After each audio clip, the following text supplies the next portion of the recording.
Bienvenidos al programa número 19 de Ruta 2021. Yo soy Alejandro Cacho. Comenzamos. Faltan 84 días para las elecciones de este 2021.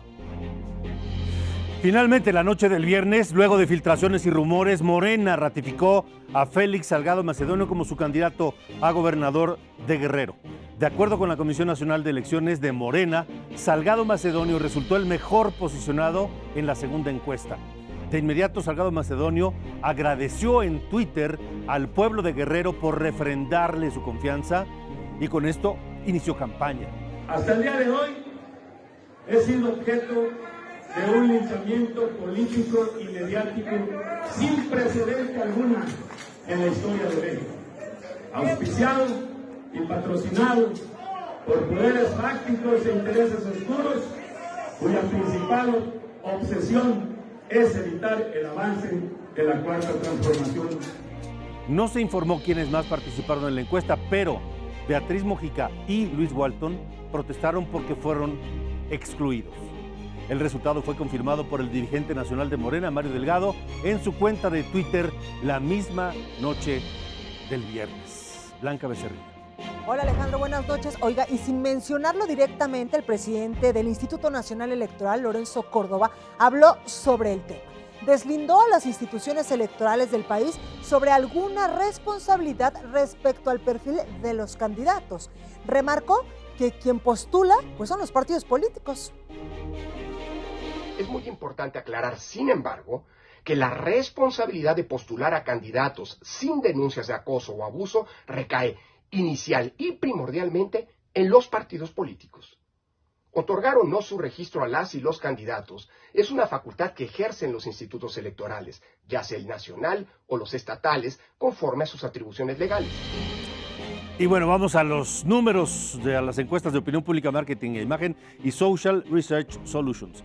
Recordemos que se levantó antes de que Morena repitiera el proceso para elegir candidato. Félix Salgado Macedonio, el último mes, perdió casi 10 puntos con respecto al mes anterior, pero sigue en primer lugar, registra 33.5%.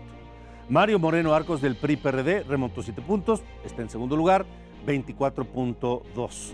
Ruth Zabaleta, confirmada ya como candidata de Movimiento Ciudadano, se llevaría 3.94% de los votos. Guadalupe González Suástegui del PAN no sale del sótano, 2,5%. En Guerrero, el voto indeciso es hoy del 27, casi 28%. Y como se lo prometimos desde el principio de año, Ruta 2021 sigue creciendo y le tenemos pues una buena noticia. A partir de la próxima semana estará con nosotros Alarcón, con sus cartones, su humor, su inteligencia y su sarcasmo. ¿Aún no sabes por quién votar? A Vote Pronto, con el caricaturista Alarcón. En México, el tema del fraude electoral es como un fantasma que se aparece en vísperas precisamente de las elecciones. Esta vez llama la atención que sea el propio presidente de México quien reiteradamente ponga este rubro sobre la mesa.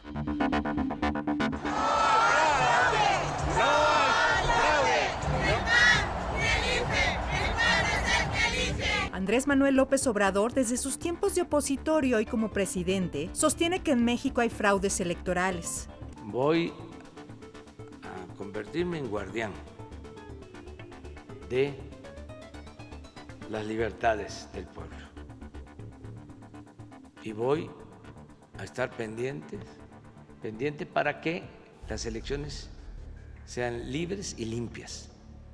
Sin embargo, y a pesar de las denuncias de presuntos fraudes electorales en distintos momentos de la historia reciente, nunca se ha probado a plenitud. Uno de los primeros casos fue el de Chihuahua en 1986. Francisco Barrio del PAN acusó al PRI de haber orquestado una elección de Estado y de arrebatarle el triunfo en las urnas.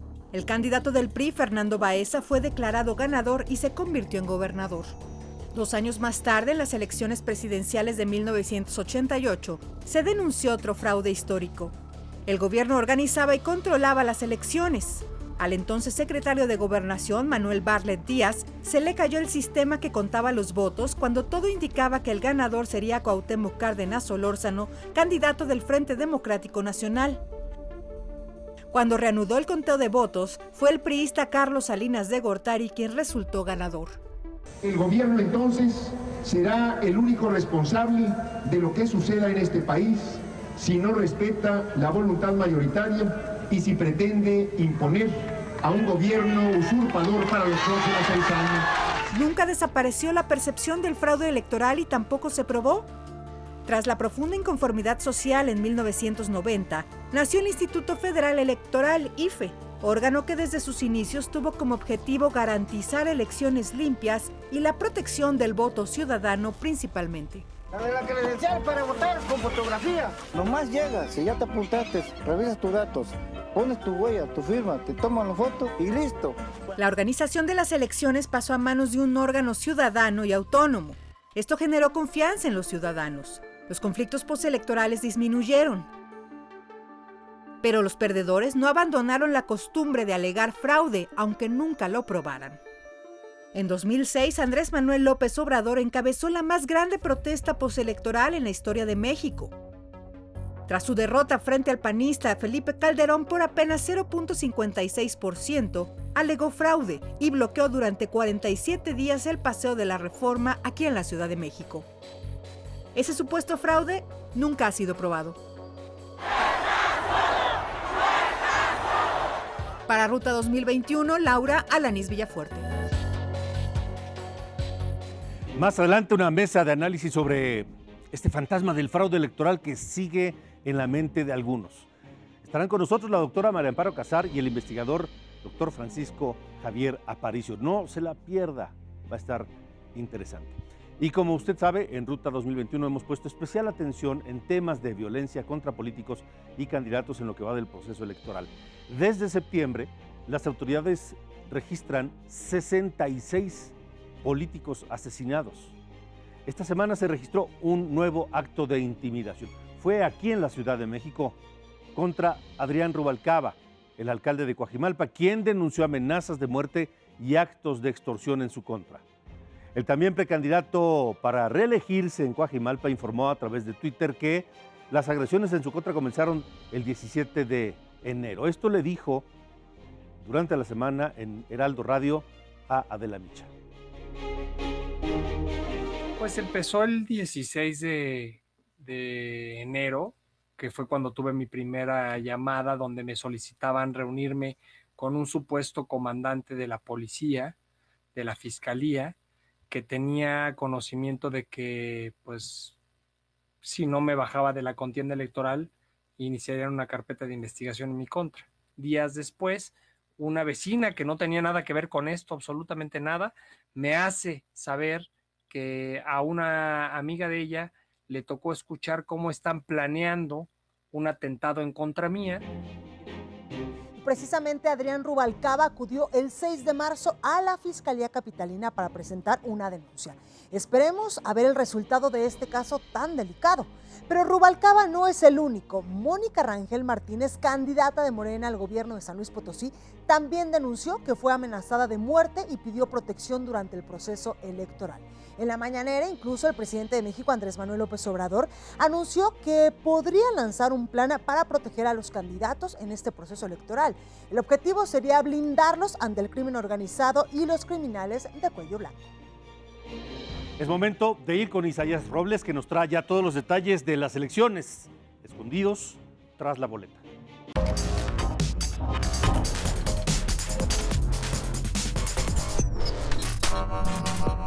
¿Qué tal, Alejandro? Hoy comentaremos el caso Nayarit.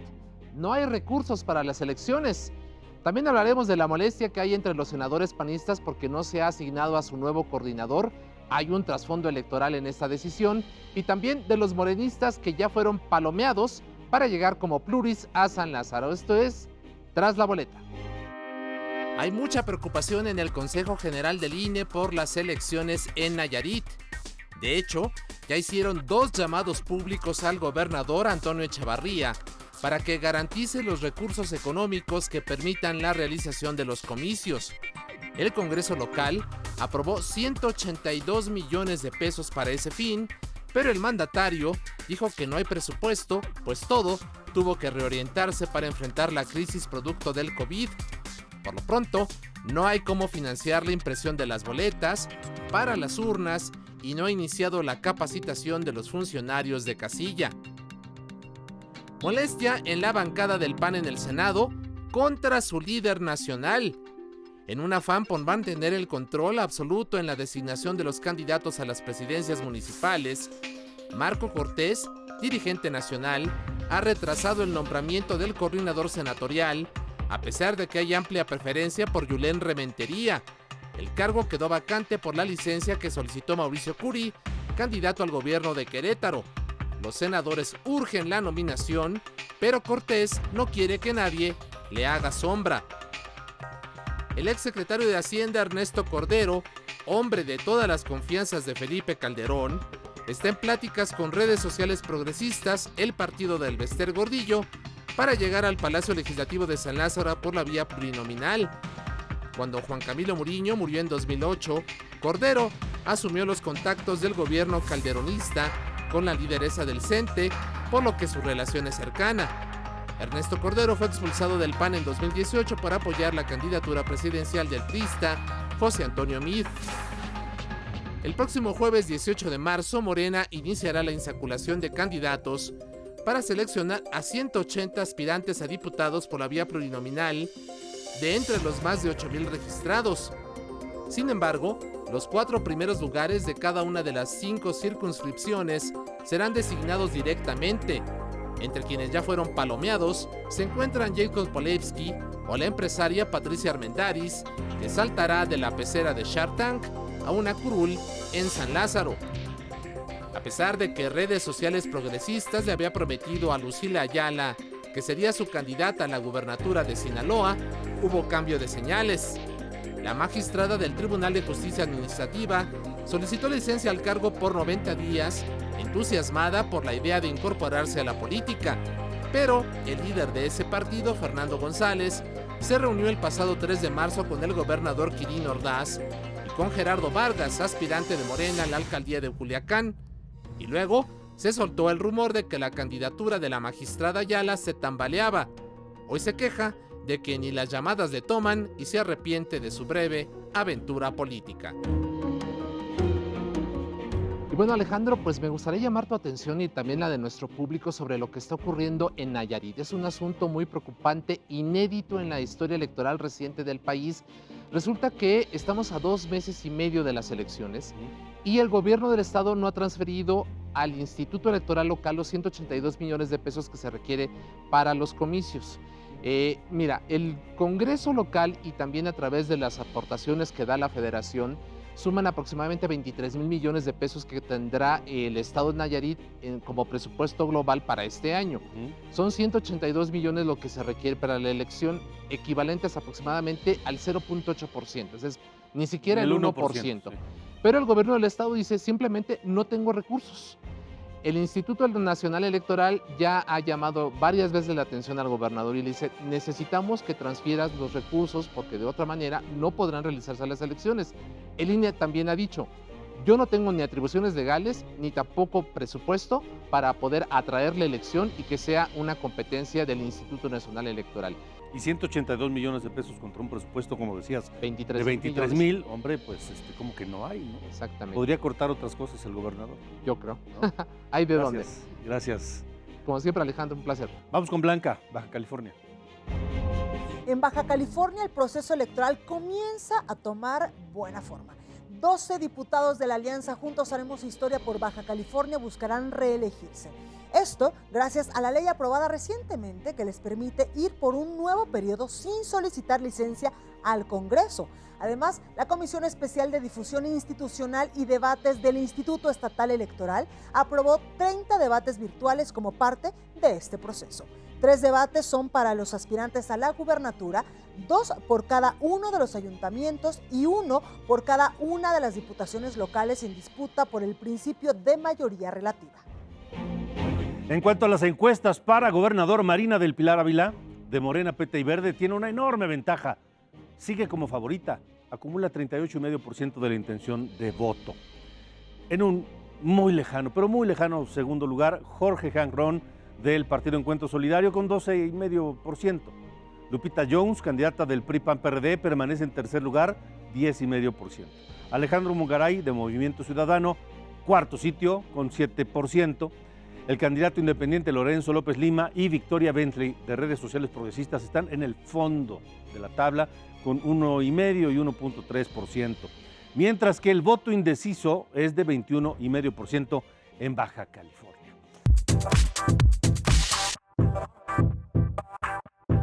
Marina del Pilar Ávila Olmeda, candidata de la coalición Morena, PT y Verde, nació en Mexicali, 1985, tiene 35 años. Es abogada de formación, cuenta con 2 maestrías, una en Derecho Público por el TEC de Monterrey y otra de Administración Pública por la Universidad Autónoma de Baja California. Es madre de una niña. En su experiencia política destacan una diputación federal por Baja California y presidenta municipal de Mexicali, la capital. La más joven en su historia, pero no solo eso, todo parece indicar que será no solamente la primera mujer en gobernar Baja California, sino una de las gobernadoras más jóvenes en la historia de México. Exactamente, Alejandro, y ahora vamos con el Jorge Hanronque, quien es candidato al gobierno de Baja California por el partido Encuentro Solidario. Él nació en 1956 en Toluca, Estado de México, y actualmente tiene 65 años. Es ingeniero mecánico por formación, es egresado de la Universidad Anáhuac. Su vida ha girado en torno al mundo empresarial y también al mundo de la política. Fue presidente municipal de Tijuana. En el año 2007 fue candidato a la gubernatura de Baja California por el PRI y perdió. Por eso es que ahora está contendiendo nuevamente. Este año intentó ser candidato del PRI, no lo logró. Luego lo intentó en redes sociales progresistas, tampoco pudo. Finalmente lo logró y logró su registro como aspirante del partido Encuentro Solidario. Corresponde el turno de Lupita Jones, quien es candidata a la gubernatura por la alianza PAN, PRI y PRD. Y por primera vez incursiona en el terreno de la política. María Guadalupe Jones Garay, como se llama, nació en Mexicali, Baja California, en 1967 y actualmente tiene 53 años. Estudió Administración de Empresas y cuenta con un posgrado en Administración Industrial en el Centro de Enseñanza Técnica y Superior. En su trayectoria laboral destacan ganar el certamen de Miss Universo en 1991, además de ser creadora del concurso Nuestra Belleza México. Y seguimos con Alejandro Mungaray, candidato en Movimiento Ciudadano al gobierno de Baja California. Él nació en Guaymas, Sonora, en 1959 y actualmente tiene 61 años. Es economista por la Universidad Autónoma de Baja California, cuenta con una maestría y un doctorado en el mismo ramo por la Universidad Nacional Autónoma de México. Y también tiene un postdoctorado en Historia Económica de América Latina por la Universidad de California. Su carrera está vinculada principalmente a la academia y también a la investigación. Entre sus principales cargos destacan haber sido rector de la Universidad Autónoma de Baja California, director adjunto del Consejo Nacional de Ciencia y Tecnología y también consultor de la Organización Internacional del Trabajo. Además, fue secretario de Economía del Estado entre el año 2008 y 2013. Pero además de los 4 punteros, hay 2 aspirantes que se ubican al fondo de las preferencias. Y nos referimos a Lorenzo López Lima, quien se postuló como candidato independiente, y también a Victoria Bentley, aspirante de Redes Sociales Progresistas al gobierno de Baja California. Y ya está con nosotros Carlos Allende, quien nos va a contar así de fácil los detalles de las elecciones que usted necesita saber. Bienvenido, Carlos, ¿cómo estás?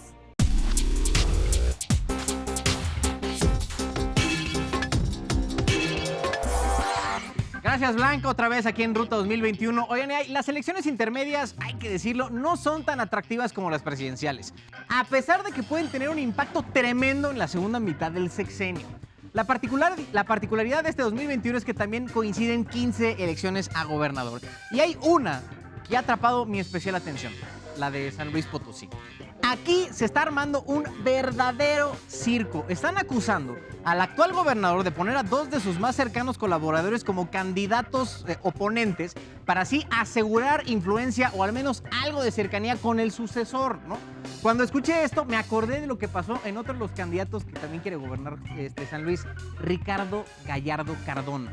Puede que no le suene el nombre, pero es una fichita de aquellas. Hay Su cosas, papá, puede su ser, papá, claro. te acordarás, mi querida Blanca, Ricardo, también se llama Ricardo Gallardo, gobernó el municipio de Soledad de Graciano de 2009 a 2012. ¿Quién ocupó ese cargo después de él? Su hijo, Ricardo Gallardo Cardona. Como si fuera monarquía, ¿no? Como si le heredaran el cargo. Dirían. Pues sí, ya sabes, aquí se gastan así las cosas. Ricardo papá e hijo han estado metidos en una cantidad de escándalos bastante importante. Se les acusa, por ejemplo, de desviar 700 millones de pesos de las alcaldías que ambos gobernaron y de usar ese dinero para promocionarse políticamente. Acción por la que evidentemente ya han sido sancionados por las autoridades electorales. Llegó a tal grado la sospecha de sus acciones truculentas que en 2015 Ricardo Hijo fue encarcelado por delincuencia organizada y lavado de dinero. A pesar de que salió un año después, ¿no? Pero no quita que el señor ahí andaba en el tambo. Eso en su faceta de gobernante. Gallardo Hijo lleva desde 2018 siendo legislador en la Cámara de Diputados. Fue electo por el PRD, pero pues en un ataque de moralidad se cambió al Partido Verde para sumarse como aliado de Morena y el PT. Mientras el señor dice acumular votos y popularidad, también se le acumulan los esqueletos en el closet. Sé de muy buena fuente que a las puertas de la Fiscalía General de la República llegó una denuncia de la UIF, la Unidad de Inteligencia Financiera, contra Ricardo Gallardo padre e hijo, los dos, por, de nuevo, lavado de dinero. Lo que dice la UIF es que a nivel federal y estatal se han hecho transferencias a empresas fantasma que tanto Ricardo papá y Ricardo hijo son dueños. Es una operación que ya conocemos. Claro. Tristemente se ha vuelto muy, muy común en este asunto, pero ahora estamos hablando de que esto involucra a alguien que quiere gobernar un estado. Sí, claro, totalmente. Y también dicen por ahí que pues Morena ya incluso lo está investigando porque pues se han infiltrado personas dentro de los eventos de la candidata de Morena y ya le están también sacando ese muertito a Gallardo. No, bueno, es que luego San Luis Potosí como que medio ni pinta, ¿no?, en la política mexicana, pero en este tipo de cosas, luego cuando hay elecciones empiezan a brotar el pantano luego que se esconde debajo de las y que también muchos presidentes de partidos, evidentemente no los de ahora, sino en años anteriores, en elecciones anteriores, pues han querido precisamente que la Fiscalía, antes la PGR, investigue primero a los candidatos antes de subirlos. Sí, pues que les dé una medidita, ¿no? O sea, a ver, ¿tú qué traes, mano? A ver si puedes ser un digno representante de los mexicanos. Pues ahí lo tenemos, Carlos, gracias. A ti, Blanca. Aquí estaremos la próxima semana y tengo un buen... es puente mañana, mano. Sí, exacto. Es puente, descansen, sean felices. Bueno, pues nosotros continuamos con más información porque en Michoacán comenzaron los dimes y diretes. ¿Por qué le digo esto? Bueno, escuche, porque Raúl Morón, precandidato de Morena a la gubernatura de Michoacán, señaló que el actual gobernador, Silvano Aureoles, dejará al estado con problemas financieros, sociales y hasta de seguridad. Lo acusa de partidizar al gobierno y mantener desencuentros con movimientos sociales. A Cristóbal Arias Solís, quien ya se registró como candidato de Fuerza por México, no le gusta aparecer lejos de los favoritos y descalifica las encuestas de Ruta 2021. Yo estoy en un empate técnico frente a los proyectos del continuismo. Esa no existe. ¿Dónde está la metodología? Son enunciados, no hay ninguna encuesta del Heraldo. Se entiende la frustración de Cristóbal Arias porque sentía la gubernatura en la bolsa y hoy está fuera de la pelea. Así lo confirman los números de Opinión Pública, Marketing e Imagen y Social Research Solutions. Vamos a las cifras. Raúl Morón, de Morena y Partido del Trabajo, tiene 28% de las preferencias. Aumentó su ventaja en el último mes. Si hoy fueran las elecciones, Raúl Morón sería el próximo gobernador de Michoacán. Carlos Herrera Tello, candidato del PRI-PAN-PRD, segundo lugar, perdió 4 puntos, tiene 18%. Y Cristóbal Arias, de Fuerza por México, con muchos problemas, aumentó 7 décimas, está estancado en tercer lugar con apenas 10%. Fuera de la pelea, Juan Antonio Magaña del Partido Verde con 2.7% e Hipólito Mora de Encuentro Solidario con 2,5% de las preferencias. El voto indeciso en Michoacán es alto, 28.7%. Y en un momento tendremos toda la actualidad de Sonora. ¿Qué ofrecen los candidatos para resolver los problemas del estado fronterizo? Bueno, además las preferencias electorales en Querétaro. Esta semana el Instituto Nacional Electoral anunció que pondrá en marcha un programa piloto con urnas electrónicas. Todo esto y más en las noticias electorales de esta semana. Claudia Naya tomó protesta como candidata a la gubernatura por la coalición Va por Zacatecas, integrada por PRI, PAN y PRD. En el evento dijo que entre sus principales proyectos de campaña están la inclusión, la diversidad y el respeto. En Oaxaca, las autoridades detuvieron a Omar Ignacio Hernández, precandidato a diputado por el partido Redes Sociales Progresistas. Lo acusan de participar en el secuestro de un empresario del ramo inmobiliario. Xóchitl Flores Olave, aspirante de Morena a la alcaldía de Ciudad Juárez, Chihuahua, impugnó la candidatura del senador morenista Cruz Pérez Cuéllar. Esto por considerar que viola la equidad de género al interior del partido y representa una afectación a sus derechos fundamentales. El delegado de Morena en Quintana Roo, Óscar Cantón, informó que la alcaldesa de Benito Juárez, Mara Lezama, ganó la encuesta interna del partido y buscará la reelección en el municipio. En el marco del proceso electoral, el INE pondrá en marcha un programa piloto con cerca de 100 urnas electrónicas a fin de analizar su rapidez y confiabilidad. Este programa piloto se llevará a cabo en los estados de Jalisco y Coahuila. Sergio Torres Félix recibió la constancia que lo acredita como candidato de Movimiento Ciudadano al gobierno de Sinaloa.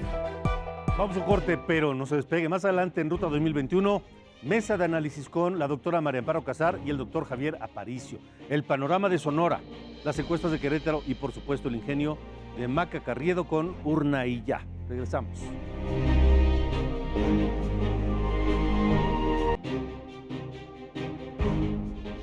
En México se ha vuelto una costumbre que los perdedores de las elecciones casi siempre alegan fraude. Sin embargo, nunca en la historia reciente se ha probado. ¿Qué hay de ese fantasma del fraude que cada que hay elecciones se alega y se aparece? Platicamos sobre esto con la doctora María Amparo Casar y con el doctor Javier Aparicio, y aquí la conversación. Yo creo que no va a haber fraude en estas elecciones, a pesar de que los actores perdedores pudieran alegar fraude, como se ha alegado siempre por parte de los perdedores, lo dices muy bien, Alejandro, en las elecciones pasadas. No ha habido ninguna elección práctica, bueno, sí, la de López Obrador, pero fuera de la de López Obrador siempre se ha gritado fraude por parte de los perdedores. Ahora, fraude en el sentido más profundo de la palabra, en el sentido de que hay financiamiento ilegal en las campañas. Hay gasto ilegal, que es diferente, el ingreso ilegal y el gasto ilegal. Y en el sentido de utilizar programas sociales con fines electorales, sí creo que pues no hay, se privarán las mismas condiciones que privaron en 2018, en 2015, en 2012 y sigamos para atrás. Ese es uno. Y después me preocupa, no sé qué opinen ustedes, lo que podríamos llamar el fraude legal, que ese sí tiene que ver con los resultados. Esto es cómo se asignan los diputados, representantes populares, en este caso los diputados, si hablamos de la elección nacional, cómo se van a asignar los asientos en la Cámara de Diputados, que me parece un tema en sí mismo. ¿Por el tema de la sobrerepresentación actual? Correcto, por el tema de la sobrerepresentación que ocurrió de manera muy descarada en el 2018, pero ya había ocurrido en menor medida en el 2012 con Peña Nieto. No, por supuesto, y coincido con el asunto, el tema importante de la delimitación. Hay que distinguir fraude electoral de irregularidades, llamémosle. Yo diría que en casi todas las democracias del mundo siempre hay irregularidades, es una cuestión de grado, y lo que quieres es minimizarlas y que en la medida de lo posible tus elecciones sean libres y justas. Yo creo que en México desde hace buen rato no tenemos fraude, entendido como alteración de la voluntad popular expresada en las urnas, ¿no? Alteración de actas y demás. Pero estamos todavía bastante lejos del tema de elecciones libres y justas. A mí me preocupa esta cosa que hace el gobierno de mencionar, ¿cómo se llama? La paja en el ojo ajeno, ¿no?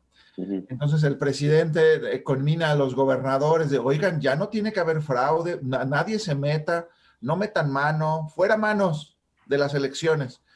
Y me preocupa que, bueno, digo, es un poco paradójico que lo diga el presidente, porque la preocupación original de las elecciones libres y justas en México es la intervención del gobierno. O sea, no hay que decirle a la oposición, oye, oposición, no hagas fraude.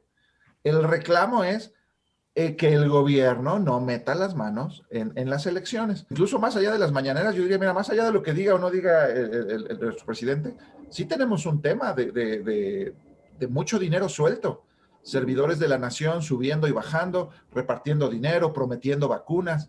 Yo creo que eso es una nube que pone en riesgo la equidad de la contienda. ¿Qué nos falta? ¿Qué paso es el siguiente que no hemos dado? Efectivamente, ya esto de los ratones locos, las urnas embarazadas, los carruseles, eso ya parece que no ocurre.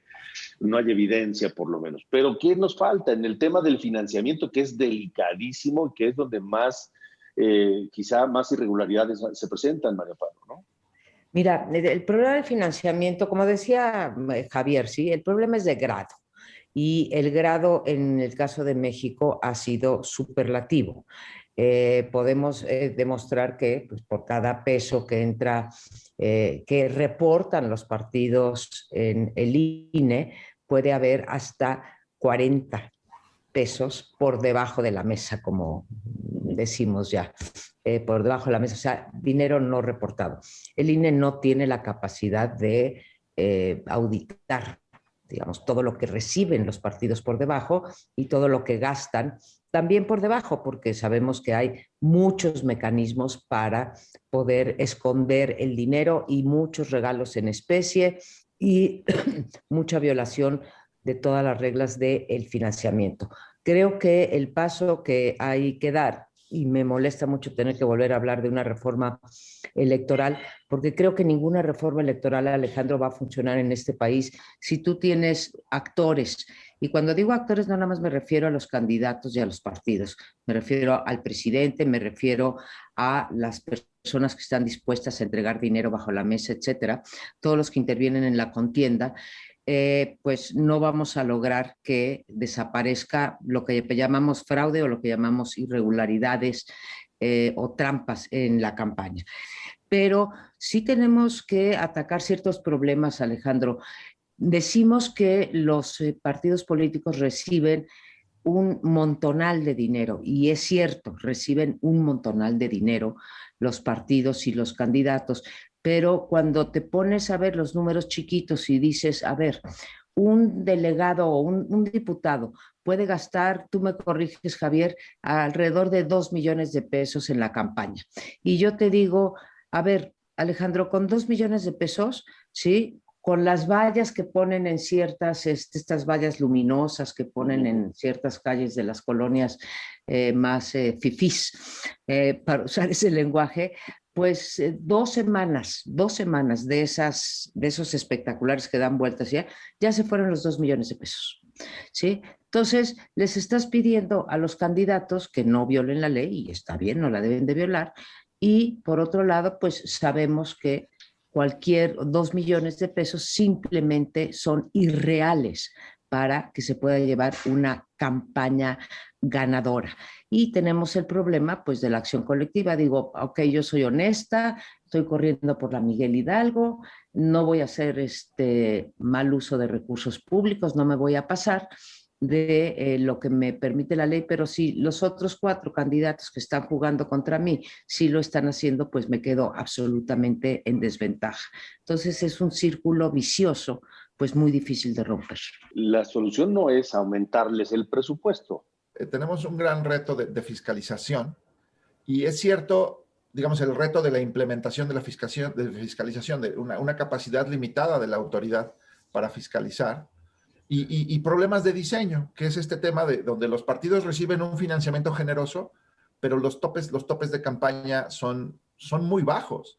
Y entonces por eso es que tienes todo este mercado negro de gasto de campaña. Yo creo que eso merecería, pues por lo menos una normalización. Hay algo que vamos a ver en esta elección, que ya viene ocurriendo a nivel local, pero lo vamos a ver este año, que es diputados federales buscando reelección. Uh-huh. ¿Y qué es el problema? Que el sistema que tenemos estaba diseñado para los partidos y en un mundo sin reelección. Entonces, el INE está acostumbrado a fiscalizar partidos y campañas. Pero el INE nunca ha fiscalizado al Congreso. El INE no fiscaliza a diputados. Y hoy vamos a tener a diputados haciendo campaña. Y va a ser la primera vez. Ahí va a haber todo un tema. Lo mismo si piensas a nivel local, la reelección de presidentes municipales, que ya vamos por la segunda, pues las autoridades electorales, ¿hasta dónde pueden fiscalizar a un presidente municipal que está buscando la reelección? Porque hay un tema como de competencias, ¿no? Si el INE llega a la Secretaría del Bienestar y le dice, yo quiero ver el padrón de servidores de la nación y quiero ver cuánto dinero están repartiendo y a quiénes, pues el gobierno federal les contesta, pero porque tú no tienes competencia para vigilarme, no eres, ni que fueras la auditoría superior de la federación, man. Pero ahí hay algo muy importante que se tiene que vigilar. Entonces a mí sí me preocupa, claro, que la capacidad de fiscalización del INE sigue siendo limitada, pero también veo que en el lado del gasto, yo sí veo un problema más grave de transparencia y de rendición de cuentas. Pues no sabemos por dónde. Sabemos que se está moviendo mucho dinero. El gobierno privilegia mucho las transferencias directas. Y el nivel de transferencias directas que estamos observando, pues si lo hubiera hecho Peña Nieto o si lo hubiera hecho Calderón, pues ya sabemos quién hubiera estado colgado de la lámpara.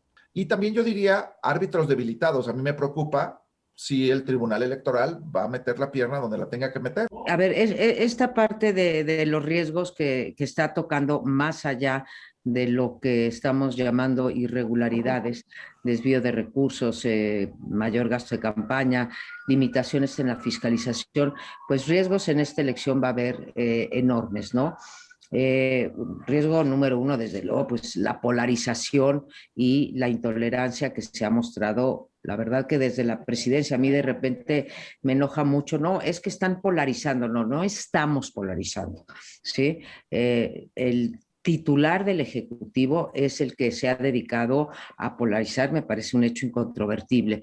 Riesgo dos, vamos a entrar a las elecciones con un árbitro, y aquí me estoy refiriendo nada más al INE, con un árbitro muy debilitado, que es tratado desde la presidencia como un adversario, ¿sí? Como un jugador y como un jugador del equipo contrario.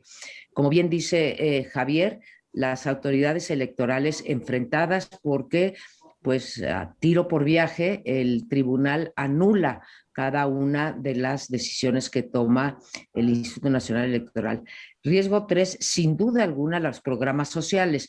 No digo que sea un fenómeno nuevo, pero sí se ha potenciado con esta idea de los superdelegados. Cuando nombraron a los superdelegados en los estados ocurrieron dos cosas. Primero, dijimos claramente que eso no iba a quitar a la burocracia y ya se ha comprobado que hay muchos más delegados en los estados de las secretarías que dijeron que iban a desaparecer. Ahí siguen, pero los superdelegados controlan todo el dinero que llega a los estados, lo que se llama el gasto federalizado, y además pues son los que entregan directamente los programas sociales, y hoy los programas sociales, la gran mayoría, son en efectivo. Cuarto, que no le estén entregando el dinero a los organismos locales. Tenemos muy claramente el caso de Colima o Nayarit. Es Nayarit. Sí, es Nayarit. Sí. Bueno, entonces nosotros pues no podemos entregar el dinero a los partidos y demás. Entonces sí se está creando un caldo de cultivo que no augura nada bueno en las próximas elecciones, y sobre todo con un personaje que cuando ha ganado la elección es limpia, aún con el mismo árbitro electoral, pero cuando ha perdido la elección es sucia. Yo no quiero imaginar, no sé cuál es peor. Tú sabes, Alejandro, que yo siempre he estado a favor de los gobiernos sin mayoría, si así lo decide la población, desde luego, pero ya no sé qué es peor, ¿sí? No me quiero imaginar un escenario en que no se cumplan las expectativas de triunfo de Morena. Déjame agregar un punto a esto que acabas de enumerar, María Amparo. Sí. Una oposición tan desarticulada, tan debilitada, con una necesidad urgentísima de recobrar fuerzas, posiciones, de arrebatarle la mayoría en el Congreso al gobierno, frente a un gobierno tan fuerte, con la estructura de los servidores de la nación y con un apoyo popular muy, muy grande. Eso, me parece, podría ser otro riesgo para que la oposición, que además lo sabe hacer muy bien, muchos de ellos, recurran a estos métodos del financiamiento excesivo, ilegal, etcétera, ¿no? Estoy de acuerdo contigo, Alejandro. Ahora, van a recurrir la oposición, que además está muy desprestigiada. Es muy impresionante ver la última encuesta de parametría, que incluso si pones separados a los partidos de la alianza, PRI, PAN, PRD, si los sumaras, ¿sí? Tienen más preferencia electoral que si van en alianza, ¿no? Sí, la alianza es como muy rechazada por la población, aunque todavía hay que esperar. Creo que ahorita las encuestas nos dicen muy poco. Entonces, va a haber dinero en efecto de los dos lados. No creo que haya más de parte de la alianza opositora que de la alianza gobernante. Creo que ahí se van a ir en términos de violar la legislación.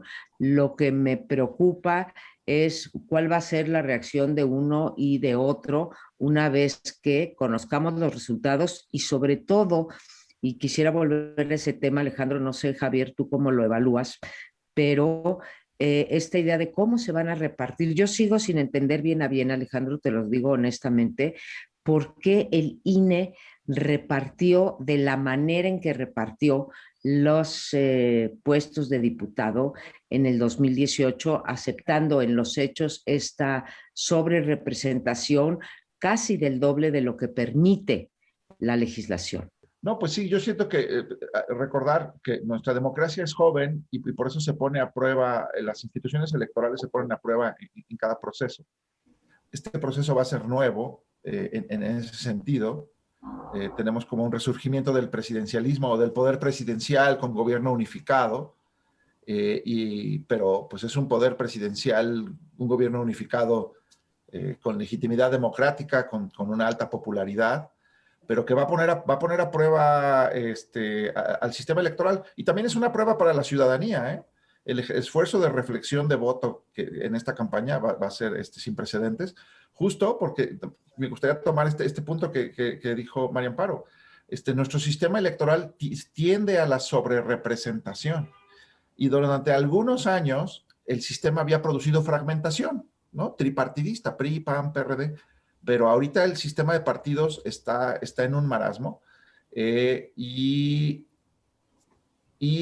pequeñas diferencias en votos. Si Morena consigue arriba de 38% de votos, se puede quedar con el control de la Cámara, como lo tiene, o perder algunos diputados, pero mantener una mayoría holgada. Y creo que la ciudadanía no está muy consciente de cómo los votos se traducen en curules y la importancia de sí pensar muy bien su voto, porque hay gran sobrerepresentación. Y enfrentar eso, yo creo que la oposición por eso está apostando por la coalición, pero no está nada fácil, digamos. Me parece que ese es uno de los grandes retos de esta elección, el voto consciente, el voto razonado, que no es nuevo el reto, pero sí me parece hoy más importante que nunca, María Amparo, ¿no?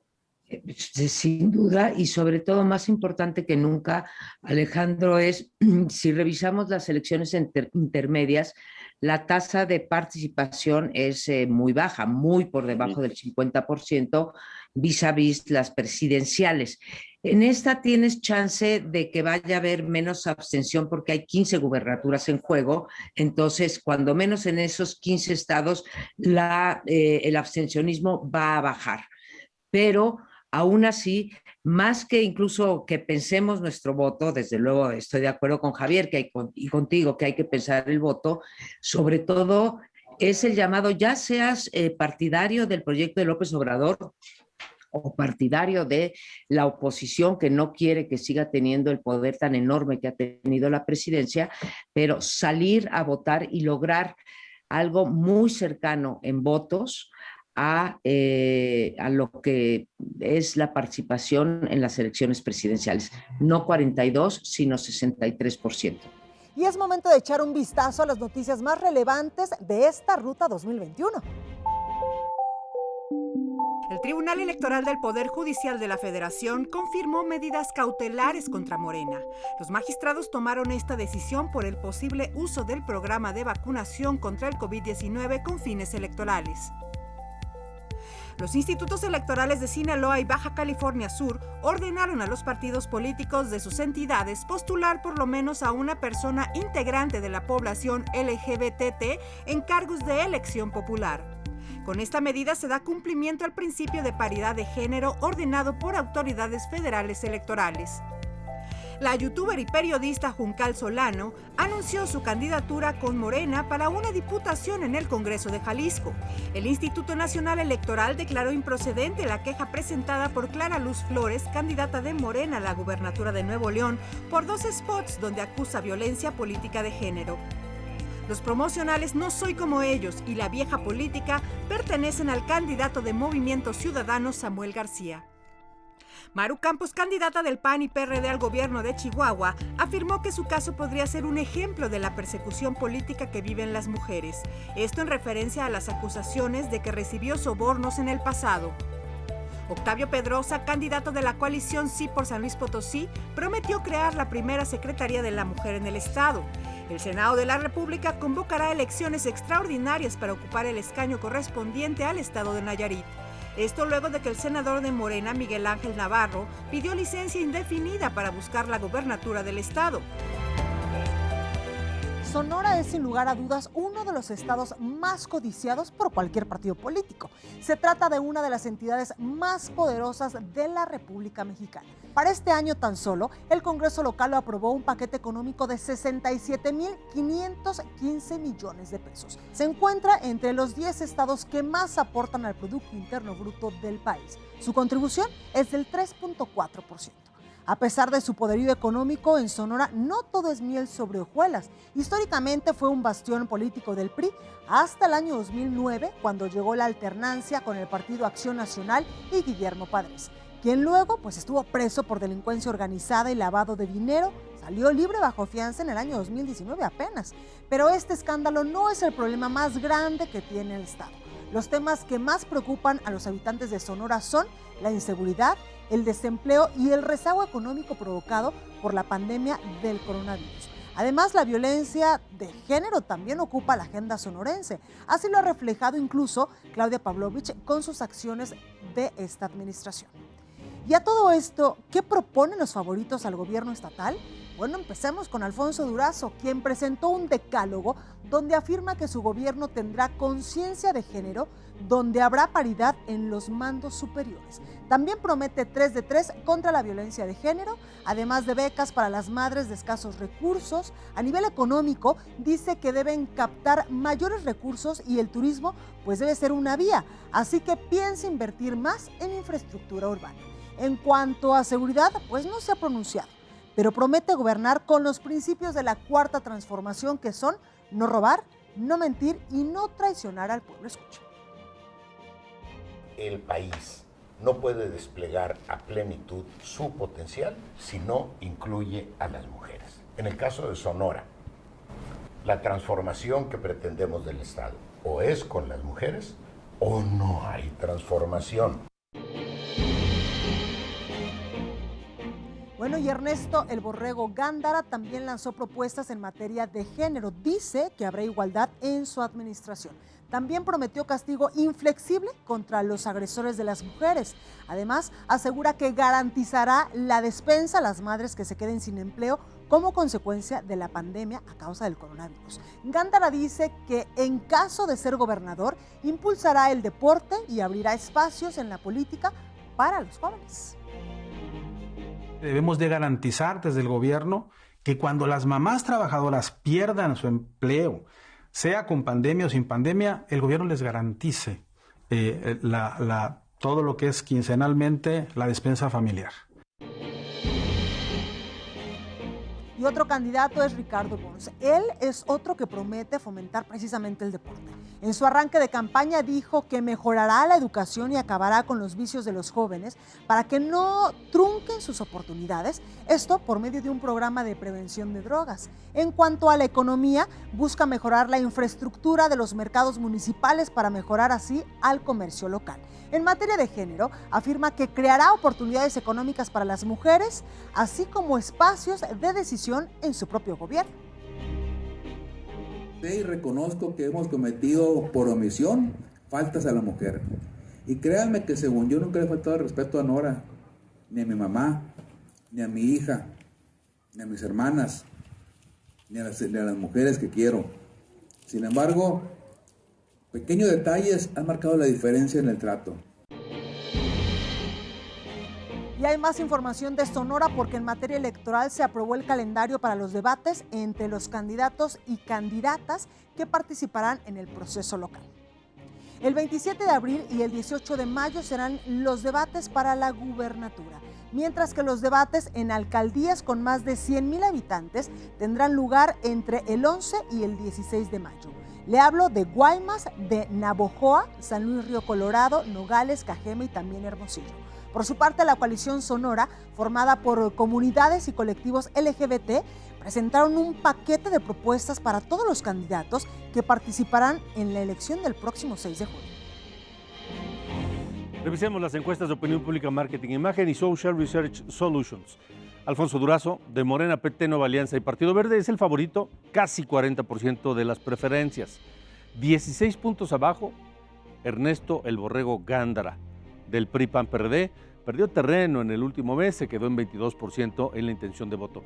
Ricardo Bus Castelo, de Movimiento Ciudadano, quien está enfocado en insultar a sus contrincantes, dejó ir unos puntos y sigue en tercero, lejos, con apenas 7 arriba de 7%. Rosario Robles, de Fuerza por México, tiene 1.2% en la intención de voto. El voto indeciso en Sonora es de 23.9, 24%. En Querétaro falta un mes para que inicien las campañas para gobernador, pero el Ejército Mexicano ya prepara el operativo para llevar las boletas electorales. La Coparmex, por su parte, allá en Querétaro, alista una estrategia llamada Participo, Voto y Exijo. El objetivo es empoderar a la ciudadanía para que llegue bien informada al día de la votación. A nivel local, Adolfo Ríos, exportero de la Selección Nacional, buscaba la presidencia municipal de Querétaro con el Partido Verde y también con Movimiento Ciudadano, pero se bajó de la contienda porque dice que a la mera hora los partidos pues no cumplieron su palabra. En las encuestas, Mauricio Curi, candidato del PAN, sigue lejos de sus competidores, 38.1% de las preferencias, es el favorito amplio para ganar la gubernatura. Celia Maya García, de Morena, segundo lugar, perdió 2 puntos en el último mes, tiene 25.6%. Abigail Arredondo, del PRI, subió 4 puntos, está en tercero con 9%. Miguel Nava Alvarado, de Redes Sociales Progresistas, fuera de la pelea, 4.3% en la intención de voto, lo mismo que Juan Carlos Martínez, de Fuerza por México, 2,5% en las preferencias. La ex reina de belleza, Beatriz León, quien fue confirmada como candidata de Movimiento Ciudadano, no llega ni al 1%, apenas rebasa el medio punto. La terna de aspirantes a la gubernatura está completa con Katia Reséndiz Jaime, del Partido Verde, y Raquel Ruiz de Santiago por el PRD, quienes al parecer pues solo van a hacer algo de ruido en la boleta. Ya casi nos vamos, pero antes de despedirnos, urna ya con Maca Carriedo, a ver qué nos tiene esta semana.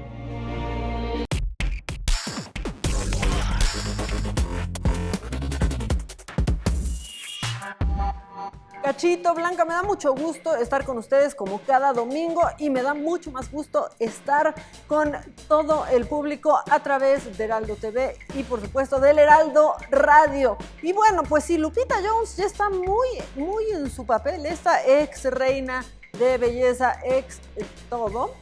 Bueno, pues está lista para esta encomienda por la alianza que se llama Va por México, pero pues que parece que va por ningún lado. Y Marco Cortés, dirigente del PAN, se atrevió a decir que todavía Lupita Jones es más chingona que bonita. Miren, con gran convicción, con mucho respeto, yo les puedo decir que Lupita Jones es más chingona que bonita. Logró convencer a propios y extraños. Y la verdad es que yo se los digo y espero que nadie se ofenda, y si sí, pues perdón, pero ni chingona ni bonita. Sí se puede decir esto de una mujer que ha dedicado su vida a juzgarnos a todas y a juzgar a las mujeres que querían entrar a sus certámenes simplemente por cómo se ven, por cómo se visten y por cómo respiran prácticamente. Y otra cosa que está pasando esta semana, pues es que el INE lanzará un programa piloto electrónico. No están viendo cómo estamos y nos salen con eso. Luego no van a querer reconocer los resultados de ese plan piloto.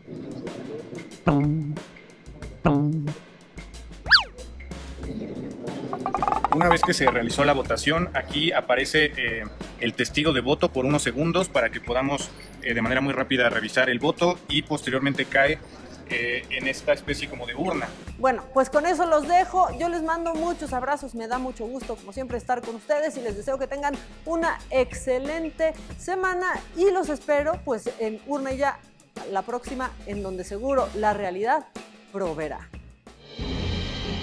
Gracias, Maca. Oiga, y acuérdese de escribirnos a las redes sociales del Heraldo de México utilizando el hashtag Ruta 2021. A mí me encuentra como Blanca Becerril en Twitter y en Instagram como Blanca Becerril Anchor. Bueno, yo estoy en todas las redes sociales como @cachoperiodista. Eso fue todo por hoy en Ruta 2021, pero aquí nos vemos la próxima semana. Gracias y hasta entonces.